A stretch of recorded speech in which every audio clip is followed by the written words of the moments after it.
This is not a test. Don't expect to be impressed. Put on your life vest. Sit down your armrest. It's time to stray from the grind. Don't take my hand, 'cause you'll find no peace of mind. Side quest.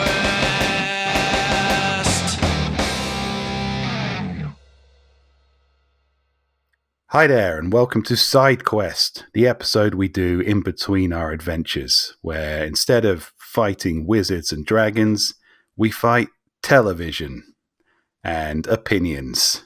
I guess that's just as heroic when you think about it. Who do we have with us today? We have myself, Steve Weverill, we have Rick Walteri, we have Robert Bevan, we have Joseph Brassey. Hello, everyone. Hello. Howdy. Friends. Before we kick off on Side Quest, sometimes we will play a different game. Sometimes we'll have fascinating guests. Sometimes we'll just sit here and bitch. It's going to be a bitching episode. So get your bitching boots on. Get ready for a bitch. But before we get into the bitching, something that we're not bitching about. Shingles the movie is finished. If you backed the project, you should have received your digital copy by now. You'll Finally. soon be... Finally. After 5 fucking tries. After a series you said nothing to bitch about? Yeah. Well, I wasn't doing it, Rick. It's entirely you. So nothing for me to bitch about as far as I'm concerned. I'm in a different time zone. I just went to sleep while Rick struggled. But you should have your digital copies by now. You should have watched the movie by now. That's exciting. You'll probably be getting your physical copies soon and all your wonderful perks such as signed postcards and posters and whatever you signed up for. And there'll be a digital screening event with the cast and writers, that being us, coming soon. So if you signed up to that event, you'll be getting an email with a date very soon, something to look forward to. I guess we're all CD movie producers now. Yeah, I mean, all the DVDs and Blu-rays have gone out the door. Some of them are coming to people direct, if that's what you got as a perk. If you got other stuff as a perk, like postcards or that creepy ass sloppy puppet or so, your stuff is going to go to one of us so we can fulfill it and then get it out into the mail for you, or pour holy water on it. I don't know. Yeah. That puppet is genuinely haunted, so enjoy that. Yeah, I fully expect whoever got that puppet to disappear. Hopefully, they're not a member of the Patreon because, we don't want to lose your support. No, but I did factor into the contract that should they die in mysterious supernatural circumstances, we get the puppet back. Should we ever want to do a sequel? So it works out either way. Why would we want the puppet back? For a sequel. More chaos, Rick. Were you For not a listening? sequel. I don't care how many souls have to be lost. Dude, that puppet's probably coming back anyway. It's probably going to somewhere in the Midwest, like Minnesota. And 3 days from now, Steve, you're going to wake up and it's going to be sitting at the edge of your bed. You know. I prefer to think that I'll just click on the news one day and it'll be mysterious puppet cult materializes in the Midwest. And then I can just ignore it and let the apocalypse happen as it should. Yeah, I'll be perfectly honest. I mean, you created the worst puppet. I like Bob's gnome. I mean, you could be Walter White without doing any of the work there. Yeah, well, just feed him your neighbors. You can have a partnership with a gnome that shits cocaine, but a magical talking puppet that is effectively just a sleazy Hollywood producer. There's no way you're going to get an equal partnership out of that. It's not going to happen. If you got no fucking idea what we're talking about, that's reasonable. But yeah, Shingles the movie, it's available to pre-order now. If you want a physical copy, you can go to authorsanddragons.com and find that. And we'll be looking at options to stream it in the future, but we don't know what that's going to look like yet. But rest assured, we'll let you know as soon as we do. Yeah, we want to make sure that there's options out there for you to stream it, rent it, or buy it, which is even better. Buying's good. And I mean, if you really want to pay a lot of money, I'm sure for like several tens of thousands of dollars, we'll just come to your fucking house and pantomime the damn thing live. Yeah, do a one-man show. If you just want to give us money, that's fine. Whenever you want to do that, we won't ask any questions. We don't care where it came from. You can pay me not to come to your house. That's very troubling. Very troubling. I thought it was quite fair, Joe. He did say that they could pay him. You know, it could be a reasonable amount. But this implies that Bevan knows where everyone's house is. I mean, Well, we have it's addresses. not hard to find houses. Yeah. You know, these people, to get their perks, It wasn't just about giving them prizes. It was also about Bob's secret master plan. Yeah, all Bob's got to do is start on his block and work his way out from there. It was just a plan to give Bob more things to feed on. Yes. We're working up to some terrible, terrible Bevan-related supernatural epoch. But in the meantime, enjoy Shingles the movie. It's hilarious. It's a lot of fun. Zombies being murdered by dildos, hilarious redneck girls in drug partnerships with garden gnomes. It's got something for everyone, I think. And I'll say this with all honesty, you know, I watch a lot of comedy movies on Netflix and Prime, and a lot of them are not funny. And technically we shouldn't be laughing at our own jokes because we know the fucking things. And this movie's funny. I'm still laughing at it. It's great because Jennifer Lawrence has just kind of relaunched herself as a comedian, and it looks like she's done a really good job. There's I think it's called like No Hard Feelings comedy, like straight comedy coming out. Looks like it's going to be hilarious. It's not going to be Shingles, so fuck you, Jennifer Lawrence. Yeah, something, Jennifer Lawrence. When you play when you decide to play Buick, come talk to us. But no, we already have the perfect Buick because Jenny Hops. Holy shit, did she own that role? She did, yeah. Jennifer Lawrence, until I see you fist a puppet, then I'm afraid, get on her level, right? All right, now that we've slagged off a successful Hollywood actress for no reason, let's go into whatever the fuck it is we're for talking. comedy anyway. Because she just relaunched herself in a comedy career. Looks like it's going to be funny. All right. Yeah, maybe we shouldn't pick on somebody rich enough to have each and every one of us killed. I don't know, man. At this point, it's all great press. Internet idiots murdered by Hollywood starlets. Man, after I'm dead, I'm going to make so much money. I can see my family showing up on camera. It's like the best thing that ever happened to us was Daddy pissed off Jennifer Lawrence. Well, I shall follow her career with interest. Yeah, in the meantime, again, it's a side quest. We're just bullshitting. And sometimes we just like to catch up with TV, see how TV's getting on. And it's a pretty significant drop era of new shit. Picard Season 3, Mandalorian Season 3. Two of the biggest sci-fi franchises swinging their cocks about. One of them is an energy sword cock. The other, some kind of... It's basically a penis, but it's Worf as well. I don't know. I don't know where I'm going with this analogy. It's like, kapla! Eat you some Worf dick. Oh my God. If there was one thing I could change about myself, it would be that I'd turn my penis into Worf. But that's a whole other side quest. So, Rick, you're the only one who started watching Mandalorian Season 3 and Picard Season 3. Yeah. I've been saving it all up for a proper cocaine binge session. I wanted to, but I've been really fucking bored. And I'll say this.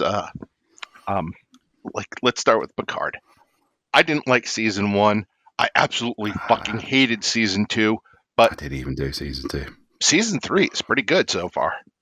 I've heard it's good. But no, Season 1, the writing on it annoyed me so much that I didn't finish it. And then when Season 2 came out, I just looked at the trailer for it again to see if I was right to be absolutely fucking outraged. And I believe I am, as I always believe I am on these podcasts, completely justified in my insane overreaction to what is essentially television. But there's a line in it where he's talking to Q and Q's giving him shit about the game never ends. And Picard says, Q, I am way too old for this bullshit. And spot the problem there. You're probably going to think it's the swearing, but it's not the swearing. Picard would have said, I am far too old for this bullshit. And that might seem like a little oversight, but it just tells me whoever wrote this thought, hey, I've got a cool line, and not, I've got a line that Picard would say. I thought it was just tired and cliched line that you had a problem with. It was a See, very I was far tight less cliche bothered line. with that than the fact that they that most of the plot of season 2, like when I watch Star Trek to see the fucking future. I want to see Klingons. I want to see Ferengi. I want to see starships going at warp. I want to see blowing shit up with photon torpedoes. I don't want to see what I can see outside my window, which is 2023 depressingness. Don't give me that bullshit of we're going to do a time travel story. No, all you're going to do is try to save some bucks, and because you realize that, hey, if we have a car chase, that's cheaper than spending $16 million on a CGI starship. No, you're not that's not Star Trek. One episode once in a blue moon, I'll deal with, because every Star Trek's had to do that. You give me that for a whole season, all you do is just leave me angry and bitter and sitting there going, gee, if all the characters die at the end of this episode, I'd be okay with that. Well, watching season 2, you did better than me, Rick, because I heard that line in that trailer, and then I just threw my TV through the window. And I didn't have a TV for a long time, so it's taken me a while to catch up with stuff. In all fairness, I watched the first 3 episodes of season 2, and then I skipped to the last 2 episodes of season 2, and I didn't feel like I missed a fucking thing. Well, that aside, I did say never again, fuck you, Picard. But now I'm hearing season 3 is really good. And they've just kind of went, how about instead of not paying attention to what people actually liked about Star Trek, we pay attention to what people actually liked about Star Trek, which I think is a winning formula for people who like Star Trek. Call me crazy. For a while there, it seemed like Star Trek, I guess from an internal standpoint, was taken over by people who hated Star Trek. It was kind of like that guy who wanted to produce a Superman, Superman Lives, but secretly hated the character Superman. Yeah. Why do you got to shit on everybody else's parade? I had this same feeling for Discovery. I think everybody says it got better as it went along, but good. I'm glad to hear it. That gives my spite and vitriol a much needed boost. But it just felt to me like somebody who's being forced to write a Star Trek episode. It's you shouldn't force people to write Star Trek. Find somebody who wants to do it. Yeah. There's so many internet nerds there who would who would quite literally sell their parents, probably to CBS, because I'm sure they'd be buying, for the chance to write a Star Trek episode. Fuck, I mean, I'm one of them. That's basically, why Henry Cavill left The Witcher, allegedly, is the writer's room didn't actually like the books. Yeah, I mean, and it kind of makes sense. I remember that's being spun very differently online. Henry Cavill was becoming a problem. Turns out he actually likes this shit. Yeah, I mean, Seems a bit unreasonable. CBS showed up to my house and said, "Hey, Rick, we'll let you write an episode of Star Trek, but you got to let us snort your dead mom's ashes." I'd get a mirror and a razor and start making lines. Come on. I mean, that sounds excessive, but I know Star Trek fans, and it's quite reasonable. Yeah, so I got put off Discovery for what I think are quite legitimate reasons. It's if you want to write something different, write something different. Don't be a coward. Don't hide behind the aesthetic and the livery of an established franchise. Just do your own shit. It's fine. Yeah, for the longest time there, it seemed that people who actually liked Star Trek were writing for the Orville. Yeah, to be honest, I started watching the Orville, and I started rewatching TNG, and I was like, that's like getting into a warm bath. It's this is the shit. Whereas season 3, after season 2 of Discovery was getting into a warm bath with a plugged-in toaster. It's warm because it's piss. Oof. But something that did come out of it, which again I was reluctant to get into because once bitten, twice shy. Strange New Worlds, which seems to be their entire philosophy said, what if we didn't hate Star Trek? And it seems to be working out quite well. I'd put it kind of, in terms of the glow of the familiarity of the tone and the, I don't want to say gentleness of it, the baseline kind of gentleness of it. Strange New World seems to be. I'm only a few episodes in, but just consistently good. Clever people being calm and solving problems with intelligence rather than doing a fucking barrel roll and firing a million phasers. Well, it feels like the original Star Trek, because there's series episodes, but they're interspersed with with spacefaring goofiness. Yeah. And it's not terrible, like cringeworthy goofiness. It's kind of like, all right, this feels like Star Trek goofy. Yeah. It doesn't feel like, I don't know, there was just such a kind of mean-spiritedness about Discovery and about Picard. Like, literally, it's like in the first episode of Picard, it just seems to be everyone shouting at an old man. Yeah. Well, I don't want to see this. I can just go outside and shout at an old man. I do that every day.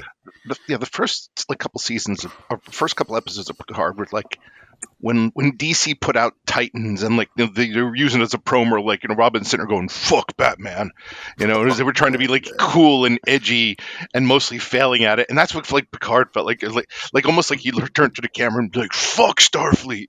Yeah, but it's like fuck Batman, and like a large percentage of the audience would have went, I like Batman. That's sort of why I'm here. I don't know. Yeah, it all feels a little bit. It reminds me when Marvel brought out the Ultimate Editions, the parallel world stories of all their characters, which relied on all their edgy twists, relied on you being familiar with the characters and then fucking with your expectations, which is really fucking easy to do. Some of the Ultimate stuff was really good, but some of it they were just like, it's like, okay, so Quicksilver and Scarlet Witch, they're brother and sister, and they're fucking. Yeah, let's have them fucking. But it was a case of just the dialogue. It's like, oh, everyone's a bitch now. It's like, you can't all be Wolverine. Yeah. You need some light and shade. Oh, dear God, Bob and Joe, tell us about something you guys like. So it's not just us talking while you guys stare pensively at your cameras. I'm drinking. So, yeah, I'm fine. I just finished a glass of sake, so we'll see how much my brain bubbles in a few minutes. Let's find something that's going to make Joe furious. Something pointless that's going to make Joe furious. Joe, have you seen Shingles the movie? Joss Whedon dialogue. Joss Whedon dialogue. Joss Whedon's dialogue, or specifically the imitation of everyone imitating it for years and years and years, drives me up the fucking wall. It's just in the cake all the time now. It's like some kind of a plastic in the water supply. It's just, I mean, it was fine when it was Buffy, because that's what Buffy was.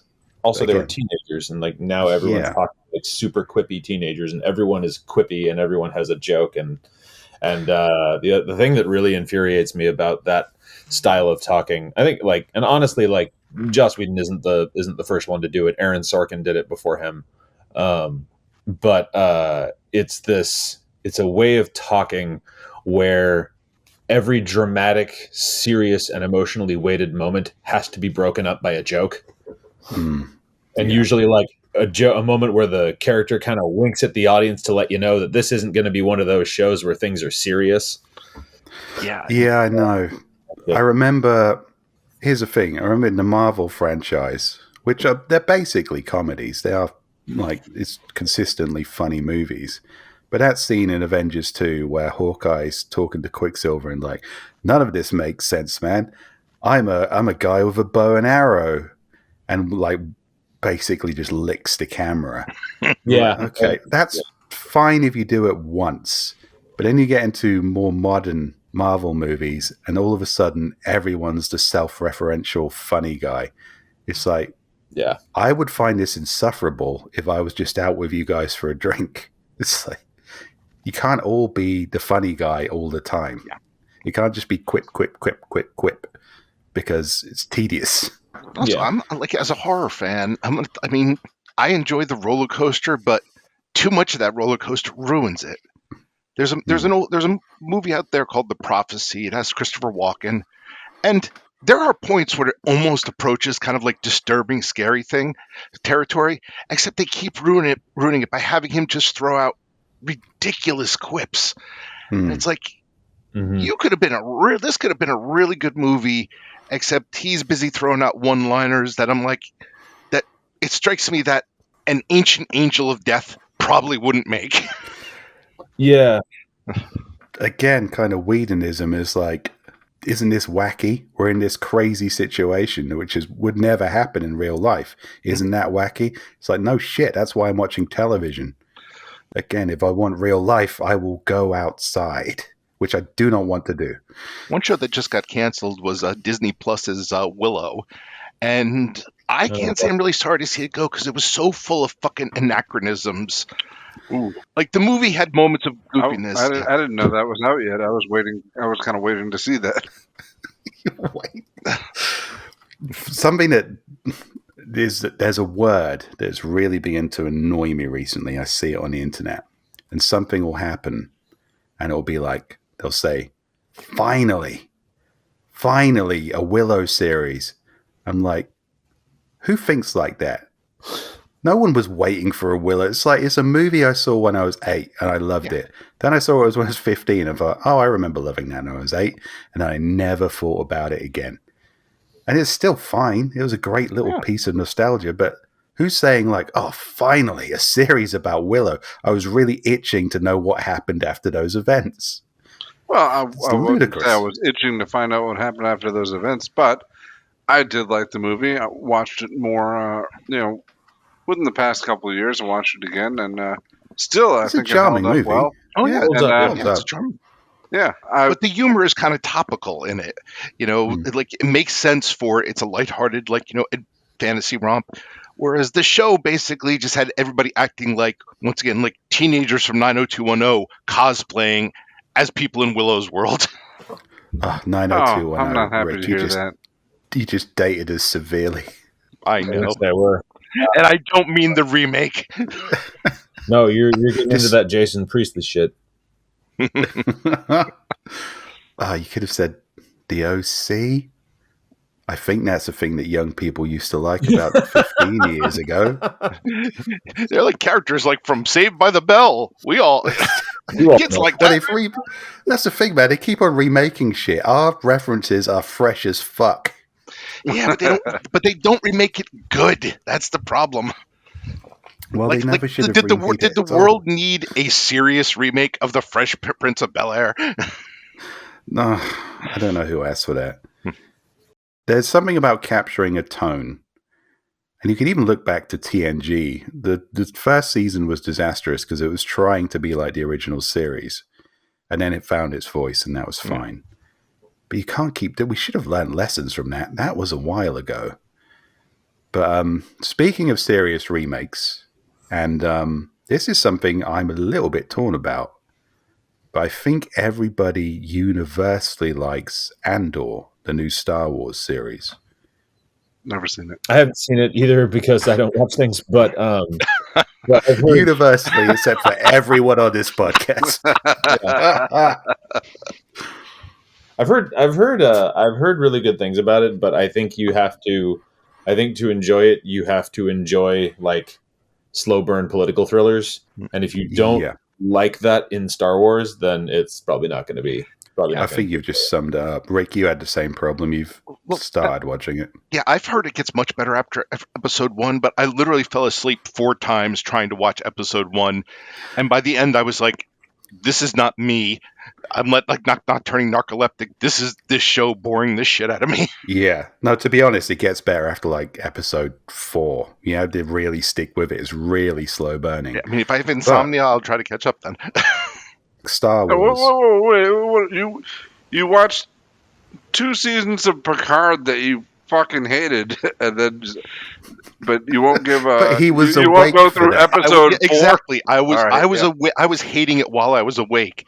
You know, if like I mean, I'm old. I will fall asleep in front of the TV. Usually, when the show just gets interesting, I'll start nodding off. But something. It's one thing for me to do that once during an episode, but like over the course of 4 nights, I'm trying to get through this goddamn episode. I just keep being like, oh. At that point, I was like, this is not doing it for me. Star Wars really shouldn't be work. It should be the opposite of work. I will say about Andor, it's like it's scripted really well. The writing's really serious. It does not talk down to anyone at all. It really does explore the reality of living under imperial overreach, and there's like corporate overreach and the militarization of securities. It takes all this shit seriously, and it follows people in the empire bureaucracy. And it's like, I now know what it's like to work in an unfulfilling blue-collar job in the Star Wars universe. I now know what it's like to be tied up with bureaucracy and power politics in the Star Wars universe. The thing is, I didn't really fucking want to know that. Yeah, that does sound boring. Like one of the reasons why I like The Mandalorian is, okay, there's no Jedi in it, but there's a guy who just pretty much is like a walking tank, Yeah. Yeah. No, I was just saying it depends on what you want out of Star Wars. But that's the thing. It's kind of, again, I really liked Andor. I thought it was really well written, really beautifully shot. I think it, like Rogue One to me, was the first time that Star Wars felt like a real lived-in universe. I didn't think Rogue One was a great movie. It's kind of a mess. It had some like good parts, but like as an actual sequential movie, didn't really work. That probably would have worked better as something episodic. But Andor's kind of the same as that. It feels like a real lived-in universe. It is rewarding. It's got some fantastic performance in it and some really great writing. But the thing that gets me, there's loads of people saying, and again, it's that word finally. It's like, finally, a Star Wars for grown-ups that I can relate to. It's like, did you not like, if you didn't like Star Wars, then fucking watch it. It's like saying, they made a Care Bears remake, and it's like, finally, a Care Bears remake that really nails home the message that you can't just change people with social shaming. It has to be backed up by political violence. It's like, you probably didn't like Care Bears. Finally, the XXX Care Bears I've been waiting for. Yeah, no, I actually legitimately hate the phrase, like, finally X property, but for grown-ups. I'm like, there is so much grown-up stuff out there. Yeah. I mean, and I get it to an extent, because, the emotional range of like your average Marvel movie, I actually do kind of agree with Martin Scorsese and the idea that superhero movies are kind of taking over everything, and there is a certain degree of threat to the art of American cinema. Like that is a thing. But when you live and breathe all that media, it's like this is adolescent stuff. This is. That's what the intended audience for these base properties has always been, and yeah, I think it's completely reasonable. Also, Rick, if you want XXX Care Bear stuff, I'm sure that's out there. I am not Googling that shit, because I know the next time you see me on video, just be like, I have stared into the void between the Care Bear's legs. The people demand that we tackle the hard issues, the hard Care Bear issues. I don't want to Google hard and Care Bears either. You'll just be because you know what they're going to do the second you plug in. They're going to be like Care Bear stare. Care Bear hard eye contact. They just stare at you while doing things. Oh God! It's like some weird porno bondage version of Five Nights at Freddy's. No matter what they're doing, they're always looking straight at their camera, so they're staring straight at the screen at you. Their eyes follow you around the room, and the tips of their penises. God damn it!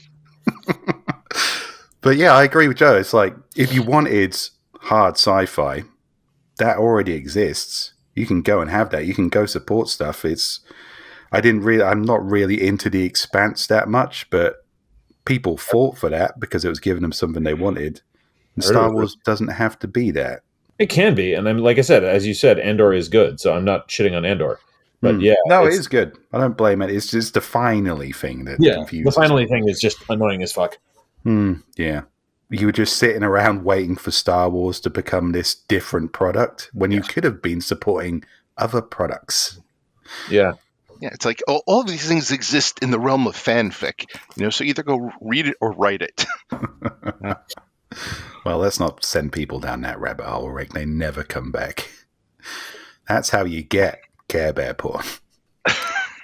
That's how you get some dude who wrote a like 300,000. I heard about this. Some dude wrote like a 300,000 word grim dark My Little Pony. Oh God, yeah. No, that was a big. That was a cultural curiosity for a while. Yeah, I was like, fuck. What made you? He had a vision and he saw it through. I can respect that. I don't know, Rick. I've read samples of this in. I didn't say I respected the writing or that it was good. I just said just the pure moxie of it. I can respect somebody sitting there going, I have a vision for taking this beloved child's property and just turning it into something terrible, and I'm going to write a Drew Hayes-sized novel about it, and then seeing it through. That's stick-to-itiveness. That's impressive. Yeah, I mean, there's someone out there saying, finally, a sexy My Little Pony being tortured to death. I mean, someone is. No, absolutely. They are, right now, as you're listening to this podcast. Somebody has come on out and said, finally. Oh, yeah. And with most finallys, there's also disturbing amounts of illustrations out there. I bet like 8 people just stopped watching this video to go find that now. Well, as long as they paused it and they're coming back, I don't care. We've still got bitching to do. Now, mind you, we're kind of guilty of that, I guess, maybe with Shingles the movie, because it's kind of like, finally, this beloved children's series, but for terrible adults. No one said finally. Yeah, no one said finally. I'm hoping people say, like, why has this happened? Yeah. That's the point. I mean, we're deliberately being pricks. But the people who are writing Andor, I'm not saying Andor's good. The people who are writing Discovery, I don't think they were deliberately being pricks. I just think they just did not get what it was about. Whereas we are deliberately subverting what the popular children's series, that we shall not mention, for fear of being horribly sued. We knew what that was about, and we subverted it very deliberately and very obviously. But it's like if somebody had just said to me, like, hey, how do you feel about writing? What's something I don't give a shit about? How do you feel about writing? I don't know. Bob, he has a long list. Hey, Bob, name something you don't give a shit about. Andor, Picard, Mandalorian. This podcast, fuck you.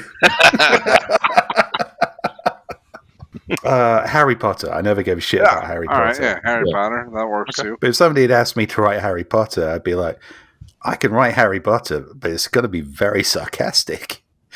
And well, there you go. You asked me to do that, and that became a Shingles book. WizKid.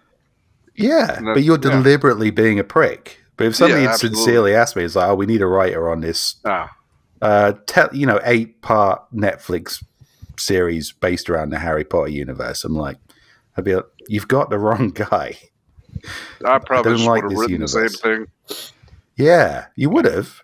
And you would have been fired, and that would have I will say this.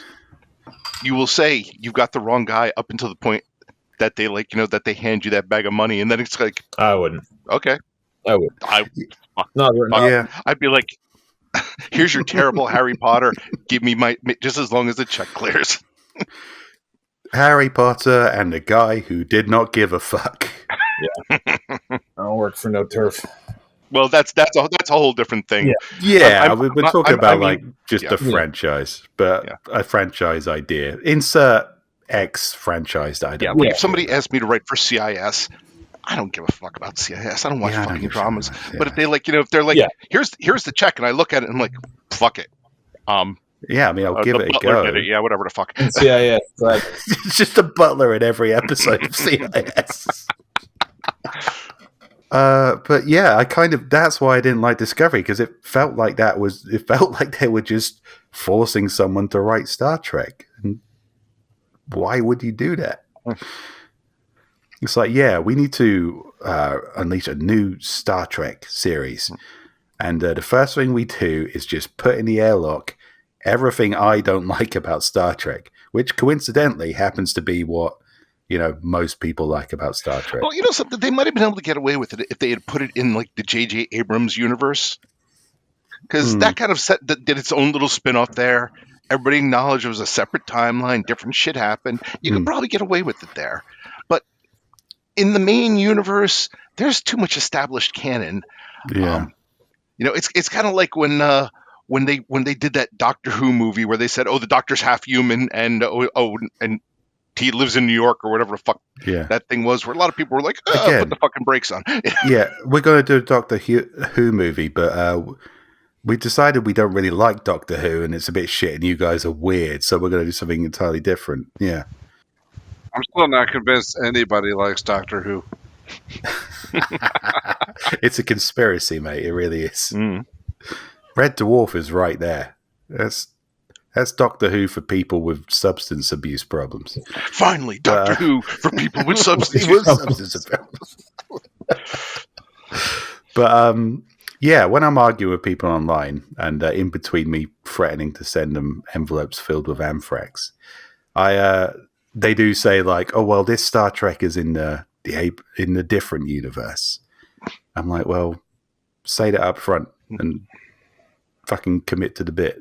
Don't take the livery of something else and fly it as a flag and say, well, if you don't like this, maybe you just don't like Star Trek hard enough.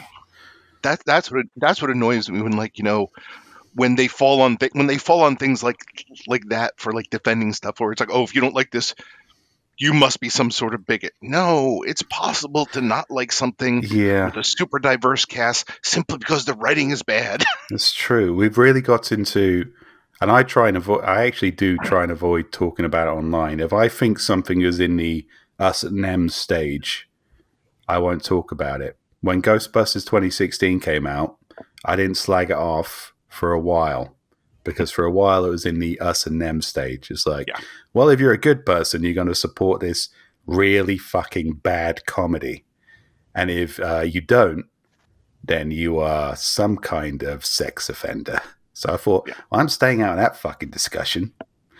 Which is not a healthy way for things to be, I think. I think you should be allowed to bitch about things without being on a terrorist list. I mean, in all fairness, there were a lot of terrible people slagging off on it for no other reason than it was a female cast. Absolutely. But we're on the internet, Rick.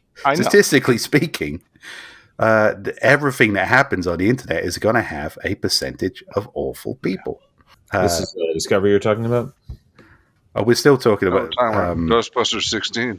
I always come back to Ghostbusters 2016. But it was the same thing with Wonder Woman was kind of the same deal. It was like, if you don't think this is the best movie ever, obviously you're like a misogynist or so.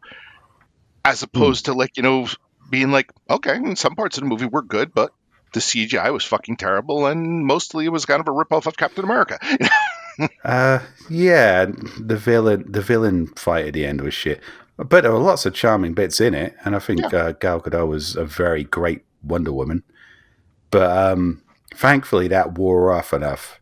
Like, if a movie's bad enough, the us and them thing just very quickly dies. Like Wonder Woman 1984. It was like, if you don't like this movie, then it's like, no, this is just a bad movie. Yeah.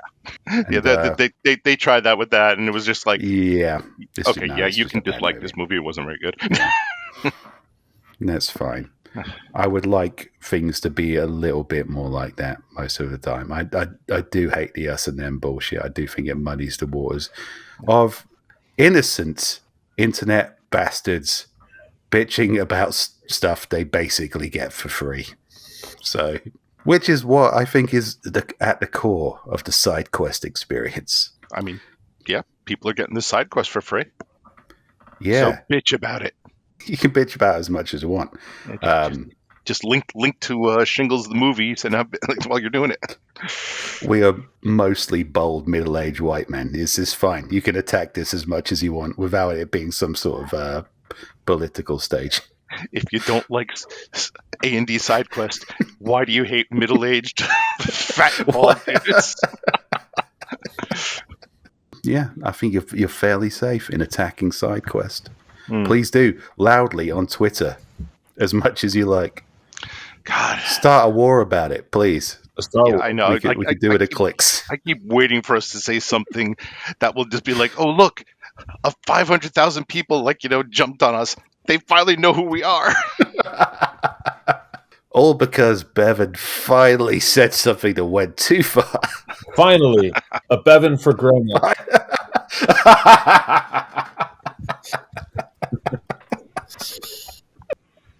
What else can I say? I don't know, mate. You've been trying really hard. I know. Keep waiting for it to pay off. Let's inject some positivity then. It's because you cut out when I say the N-word.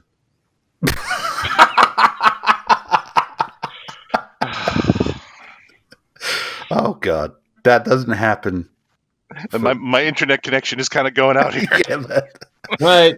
If there's a sudden cut, it's not because it's just because I'm not great at editing. It's nothing to do with something terrible. But yeah, I was about to say, let's inject some positivity into this. Mandalorian. Rick, you've been catching up with season 3. What are your thoughts? I mean, okay, so this past week's episode, I haven't finished it yet, but it was a little boring because it pretty much catches up with characters that I don't give a shit about. But the first, I think, 3 or 4 episodes, they're really solid. Like adventurous spirit of, okay, we're catching up to this badass bounty hunter, and he's doing cool shit, and he's flying starships, and he's firing weapons, but he's also with the cute little the cute little baby Yoda who's busy doing cute little baby Yoda things. And it's pretty finally it's a Yoda for babies. But I agree with you. That's what I really liked about The Mandalorian. It had the Star Wars aesthetic, and it had it in modern day prestige direction and filming and set building, and everything looked sweet. But it was just a TV serial, basically a space western. Yeah. I mean, you could have done this. Somebody would have done this on an nth of the budget 60 years ago, like as a radio serial or something. And it just works. It doesn't try too hard to be something it's not. The writing is solid enough. The adventure is solid enough. The characters are all very cool. The aesthetic is everything you love about Star Wars. It didn't have to go to the fantastic sort of intricate writing efforts that Andor went into, where you had this whole series arc that takes about 4 episodes to get interesting. It's just every week the Mandalorian has an adventure. Yeah. That's nice. And the main character is kind of what we always kind of imagined Boba Fett would be until we actually got the Boba Fett show and we're disappointed. So now we pretend that this actually is really just Boba Fett. We already got Boba Fett. We didn't need actual Boba. He could have just stayed in the Sarlacc. It would have been fine. Yeah. But I guess to segue from that, speaking of Pedro Pascal, The Last of Us. Has anybody watched that? No. Oddly enough, yes, too. Jesus Christ. Rick, you're really fucking carrying this podcast episode. God. Last of Us, it was well done. I mean, there's enough in there for fans of the video game to be like, holy shit, that's cool. There's enough of it for fans who just like zombie apocalypse movies to be like, holy shit, that's cool.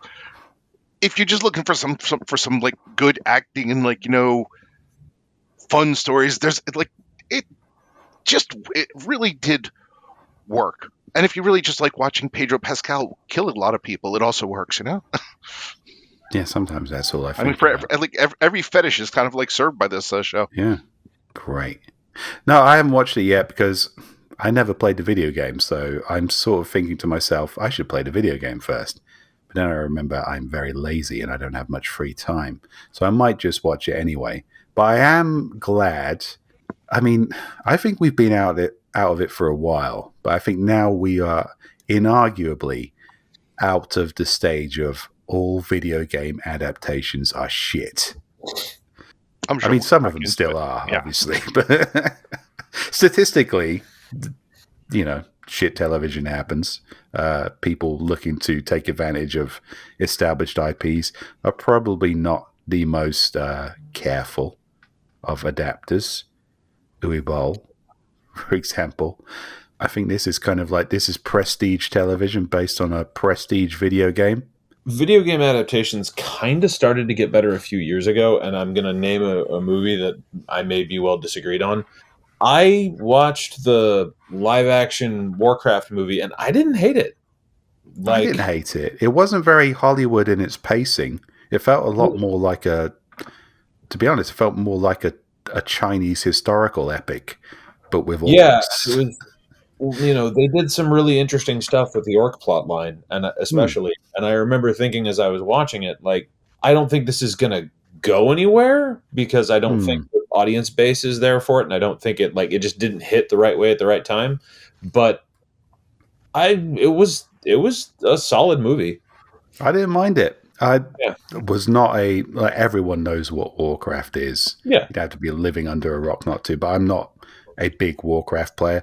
I try and play it now and again with people, but they've been playing it for 15 years, and I literally feel like I'm being dragged around the shops by my parents.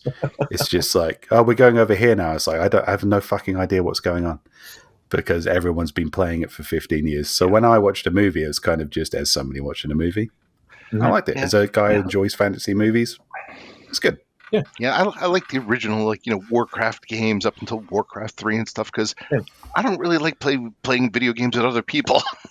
And that's what kind of kills, World of Warcraft for me, because I just want to go through this and, get my thing. I don't want to, go on raids with, people that I don't want to talk to them. I don't want a World of Warcraft. I want a Rick of Warcraft. Yes. Yeah, it was kind of because I was a big fan of the strategy games, and I played those a whole bunch in high school. There was a little nod to that in the movie as well when they had the map going on. I was like, that's a little nod there. I appreciated that. Little red meat for the nerds. It was nice. I think I'm not saying Warcraft walked so The Last of Us could run, but I think that at least a few years back, we've started to see video game movies that are being done not as a Uwe Boll gimmick. Yeah. Well, I got to put it out there, and it was an unexpected hit, and no one was expecting it to work. The first Sonic the Hedgehog movie. To me, the fact that you could make an entertaining movie about a blue hedgehog with super speed and make it didn't have to be a classic. It didn't have to blow anyone's mind. It's just the challenge here is, can you make this work without it being an absolute pile of dog shit? And they did. I mean, there was also Detective Pikachu. Detective Pikachu. I haven't seen it, but everyone I've talked to says that it's good. I actually saw that one. If I was an old school Hollywood producer and somebody came into my room and into my office and said, Detective Pikachu, I'd have them beaten to death. So I'm glad we're in an age where that's not happening anymore. But we still get, I'm perfectly honest, the Uncharted movie tried to hit the beats, but it was kind of one of those things where it felt like the Uncharted games as if somebody played the telephone game and the fourth person down the line wrote the movie. I do think that is generally what happens with video games. The original Mario Brothers movie was somebody who was just playing the game and it just got passed up for a lot of people who were like, how the fuck are we going to make this a reality? This is just a man jumping on animals. And then they got something that just had nothing really to do with the game. But no, that was extra effort though to make something shit. Somebody had a really weird idea. That wasn't a telephone game. That was drugs. That was like sabotage or something. I don't know. Somebody wanted to make a movie about something completely different, and somebody said make a Mario video game movie, and no one gives a shit about video games. So here's some money, here's some drugs, go have fun. Yeah, I think somebody just said, what I want to do, I want to spend 6 weeks on a set with drunk Bob Hoskins. Make it happen. I want that, Rick. Who doesn't want that? But he's sadly gone. And speaking of Mario movies, It's all come full circle from the first video game adaptation to what I hope will be the pinnacle of animated entertainment, the new Mario movie. With what everybody's saying is perhaps not the right voice cast. Maybe they should have just stuck to falsetto Italian. But I don't know how long they could do that without it being terribly racist. I don't know. I'm looking forward to it. Is Italian racist? You could be racist to Italians. I try. I think the entire superior way to voice the Mario movie is to find a way to never have Mario say anything other than he already says in the games. Yeah. Just everyone else talks. Mario only ever says shit like, "It's a me." There's all these scenes and he just shows up at the very end. "It's a me, Mario." No, they should have him like as a fully articulate being. But then the first time he headbutts a brick is like he can only say 6 phrases after that. That's a really dark Mario. But logic wise, quite consistent. It can start off because he can start off as Dr. Mario, which was a game. And he gets brain damage, and now he can only The Mushroom King is like, we really need a doctor. They bring him in. The first Goomba fight is like, now we've just got this psychotic plumber, Mario. This is what we've got. Send him against the turtle dragon. Nothing makes sense. Oh, God, now I suddenly want to see this movie. That's why they never made a Legend of Zelda movie now, or a series, because that would be great. That world would be fantastic to see. But you've got a lead character. The only thing he ever says is angry screaming. Which I think would be great, but I think 99% of people would probably find weird and intimidating. Yeah. There was Legend of Neil. Legend of Neil? How much angry screaming was in Legend of Neil? Percentage? No, there's more masturbating. Jesus Christ. Yeah, but was there angry screaming while that was going on? I don't think so. Was he like, yuck?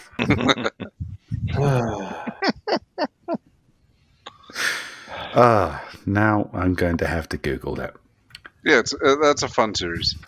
I don't know. Maybe when it's finally a good Sonic the Hedgehog movie, or finally a animated Super Mario Brothers movie, that's fine. When it's finally the Gummy Bears, but they've all got fucking Berettas, maybe not as much.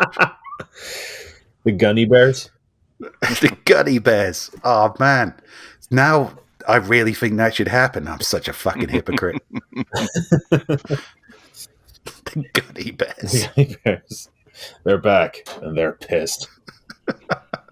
They drink this juice, and then they just pull out fucking Tommy guns. Just bouncing around, firing guns. Oh, man. Or if we're going the porn direction, it could be the Cummy Bears. Oh no! Oh my God! That'd be really dynamic porn.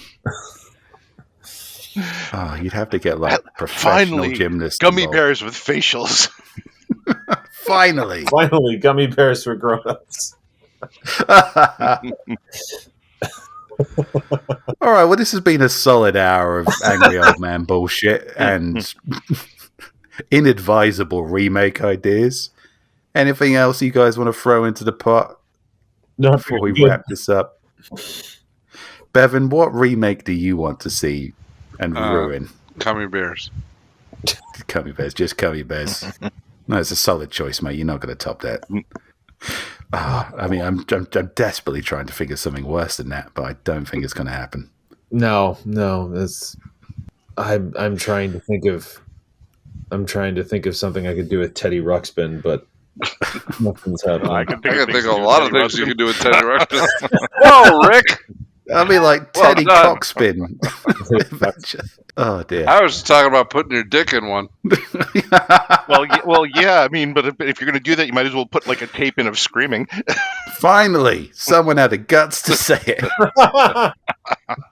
That's great because you can fuck a Teddy Ruxspin and put a tape in with whatever you wanted to say. Whatever your fantasy.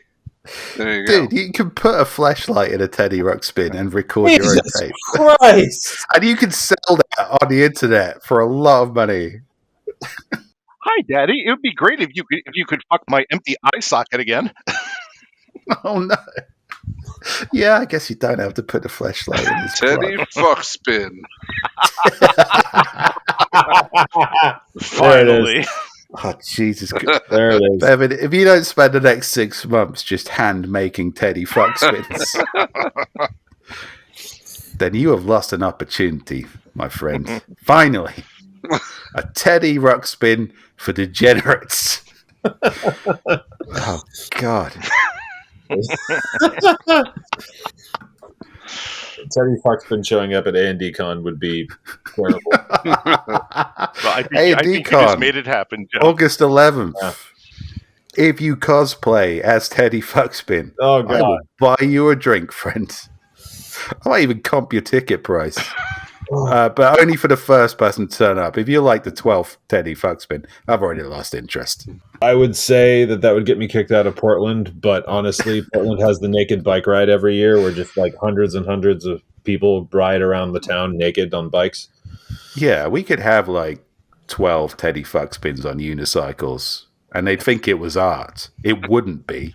It would be the opposite of arts. But I don't know if that's what we want our convention to become. But then again, it's out of our control. Whatever makes the news. If everyone who buys a ticket turns up as a Teddy Ruxspin, we can't control that. That's not our fault. We'll take the headlines and just roll with it. Yeah. Somebody calls in the military, we can't be held responsible for that. Oh, I'd like to think we've ended the podcast on a high. Yes. Finally, a side quest that allows us to fuck 80s teddy bears. Hey, they're old enough now.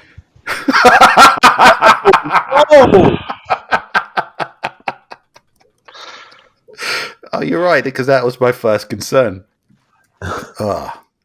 Well, thank you for joining us on another side quest. We hope you enjoyed this rambling and chaotic spiral into hell. And we hope you'll join us next time for more wacky adventures on Authors and Dragons. Bye-bye. And please cancel us online. We need the publicity.